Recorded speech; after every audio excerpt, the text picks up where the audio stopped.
All right. Hi, everyone. My name is Jade. I'm one of your student orientation leaders. You can find me at our College Drive campus. Welcome to our pop and drop-in session. These sessions are designed to be short and give you the essential information you need to be successful. You will have the opportunity to connect with staff and learn about all the support and resources available.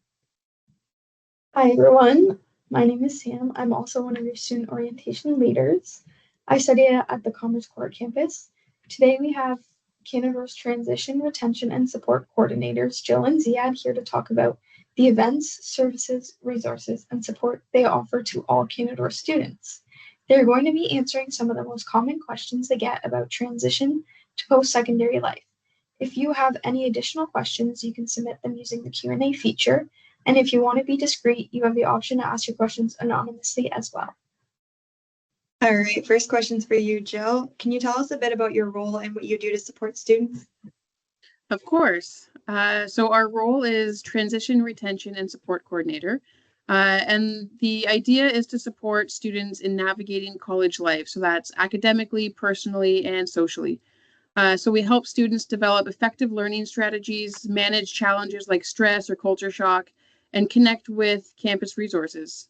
So overall, the goal is to make students feel more confident, supported, and equipped to succeed from the first day until graduation. Awesome. Okay, next question is for you, Ziad. Who can come to you for support? Great question. Anyone at the college can reach out to us, whether you're coming straight from high school, returning to college after a break, whether it's a short break or long break, mature students, new to Canada, whether you're international or an immigrant, feel free to reach out to us. We are here for you. All right, back to you, Jill. How do you support new students in their first semester or their first year? For new students, we offer guidance on transitioning into college life. So that might include how courses are structured here at Canadore, building a study schedule, getting familiar with tools like iLearn. And we also do like regular check-ins during the semester to make sure students are on track and know where to find help. You can often find Ziad and I at each campus hosting like informational or resource booths in high traffic areas. So we try to be as accessible and as visible as possible. And then also by offering like targeted programming workshops and such to kind of address some of the challenges that new students might face. So over to you, Sam. Okay, second question for you, Ziad. What are some of the most common challenges you help students with? The challenges depend on where we are at in the semester. So, for example, the first couple of weeks, we help students find locations on campus, such as classes, various departments that they need to go to. We also help students with online resources, such as navigating self-service to find their class schedules, logging into Office 365, student emails, which is the at Canadore students.ca, finding events on iSucceed, for example. So this would be the first part of the semester. And then the middle part of the semester would be where we help students with manage their studies with study strategies, such as time management, for example. We help students with academic plan because for some students, it might be time to try to catch up, say around week 7 or so. So if they happen to fall behind, we work with the students and help them to catch up. It's also the time when some students may feel some personal challenges such as homesickness. So that's where we step in and give advice and resources in terms of transitional support. And then by the end of the semester, it's usually about exams preparation. We see lots of students stopping by just for advice on how they can prepare, how they can use a planner well to to plan their reviews, or what they can do to catch up if they missed assignments. So that's typically what we see commonly. All right, back to you, Jill. Can you share a few tips that you often give to students that are struggling with time management and studying? Yeah, absolutely. So using a planner to track deadlines and plan out study time is definitely like a helpful strategy just to kind of start out with. Breaking big tasks into smaller steps and reviewing material regularly instead of like cramming for hours at a time over kind of one time period. So like even short spaced out study sessions, for example, spending like 20 minutes reviewing a topic every couple of days is far, far more effective than studying for 4 hours the night before an exam. It's a lot less stressful, but it's also way more effective in general too. Another thing that we always try to recommend to students is like reaching out and asking for help early. So, try not to wait until you're already overwhelmed, until you already feel like you're drowning. The minute something doesn't feel right, or you feel like you might not be following at kind of the pace that you want to be, that's the moment that it's best to ask for help. It doesn't always work out that way, so any time is better than no time at all.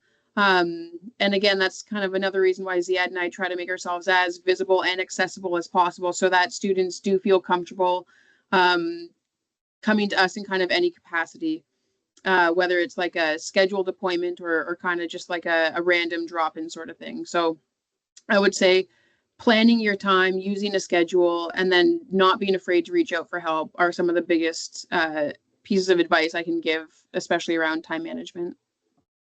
Those are great tips. Thanks, Jill. Okay, on to you, Ziad. What types of activities do you plan for students during the semester? So we have workshops on various topics like time management, avoiding procrastination, note-taking, public speaking, study smarter, and many more. So yeah, these are some of the workshops that we have. We also have social events that we plan, such as the chai and connections, or tea and snacks. Students need to relax sometimes, so we make it possible where we can all come together. Students can meet their peers, relax, do some fun activities. Well, that's 10 minutes, or you want to sit down with us for the whole hour and a half, up to you. So we have that once every month at all the campuses. And then after reading week, we have, after week 7, rather, we have reading week, which is the week where students don't have classes. So lots of students don't know what to do if you are in town. So we organize an outdoor event called An Afternoon by the Pond, where we have, again, games, bonfire, snacks, and food, of course, just to relax, have fun, meet, connect. You'll also see us, as Jill mentioned, in at different campuses in high traffic areas. We have booths throughout the semester. So what are these booths for? We usually promote activities. We have awareness booths. Lots of resources are available at those booths, and we have free giveaways as well. All right, back to you, Jill. How can students book an appointment with you? Yeah, so booking is super easy. Students can use the iSucceed platform. They can email myself or Ziad directly. They can go to Student Success Services main office and let them know that they're looking for some transition support. We also welcome drop-ins. So, if you happen to be walking by and you see our office doors open, we're here for that. If it's closed, give a knock. If we're free, we can answer and meet with you. If not, it's usually pretty easy to get you in a pretty short wait. We can meet in person. We can meet virtually. We can communicate over email. Pretty much any way that is most comfortable and easy for the student is any way that we can meet. So, we never really turn anyone away. If there's questions that we can't answer, we can work together to find the right support for that question, the right person to answer it. Yeah, so I mean, any way that the student wants to book with us, that's easiest. That works for us within working hours. So if you email me at like 3 o'clock in the morning, that's totally okay, but I probably won't answer until 8 or 8:30 the next morning. So yeah, we're pretty responsive and sorry, and yeah, any way that works. Sounds good. Awesome. Okay, one more for you here, Siad. What's one thing you wish every new student knew when they start college? One thing that would be to be there, to attend your classes, communicate with your instructors, and communicate with us, the support that's available. That's basically a 3-in-1 package. But attending your classes is so important. And I also wish that every student knew it's completely okay to ask. Don't hesitate. The earlier you ask, the better. Ask for advice, suggestions. You're not sure about something. Don't think that you have to navigate the college by yourself. We are here for you. So it doesn't matter if it's a small or big question, reach out to us. The sooner, the better. We have so many resources for you, but again, it's you who need to take the first step. Thank you. It's definitely good to know that as a student.